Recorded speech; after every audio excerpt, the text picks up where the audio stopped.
O kayo po ba mga bossing ko ay nag-iisip sa ngayon, kahit anong araw na mapapanood nyo ito at ibig nyo po itong gawin, ay siya ay lumarga po kayo. Dahil maaaring dito po kayo susuwertihin mga bossing. Ngayon pa mga bossing, ano po ba ito? O di syempre, ito po ay luya na patuyo na. Parang mister ko lamang patuyo na. Ngayon pa mga bossing, ito po ay mainam na gamitin natin pampaswerte.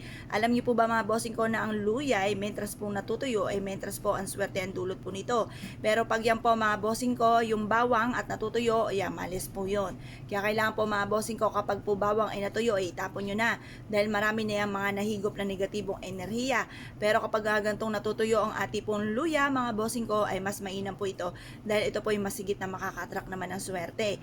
Ngayon po mga bossing, ganito lang ang inyong gagawin. Basta kayo po ay positive lamang. Ito po ay makakahakot na napakaraming swerte tagumpay sa buhay. Proven po ito mga bossing. Ang gagawin nyo lamang ay ganire. Kayo po ay humarap sa may silangan. Pagkatapos, kung sabihin po ninyo ay wala kaming luyan tuyo, ay di okay na, matutuyo rin naman po yan. Huwag nyo i-pressure ang inyong sarili, huwag pahirapan, huwag mag-isip ng problema. Okay lang po yan kahit sariwa po ang ating bawang mga bossing, ay ang ating luya. Dahil ang luya natin mentras natutuyo, ayan po ay sariwa, pero darating po yan sa pagkatuyo. Ayan. Ngayon po, mentras po yung natutuyo, mentras na napakaswerte.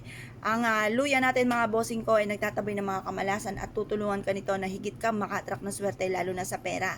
Kaya gawin nyo po ito mga bossing ko sa ating pong luya.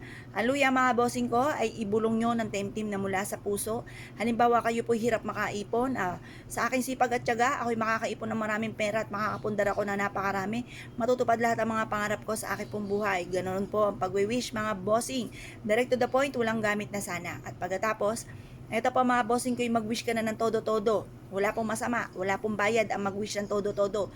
Wala pong maniningil sa inyo pagtapos yung mag-wish ng kayo ay may utang dahil labis-labis ang inyo pang mga wishes. Walang ganon, kaya mas mainam itodo-todo na.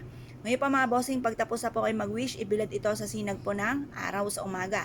Hanggang alas 8, kaya gumawa po kayo ng alas 7 or kaya po ay 6:30. Ibibilad hanggang alas 8 at pagkatapos pwede nyo itong gamiting amulet mga bossing. Marami kayong pwedeng gawin. Pwede nyo itong ilagay sa ilalim ng inyo pong unan or kaya po ilagay sa inyo pong bag, bitbitin kahit saan kayo magtungo.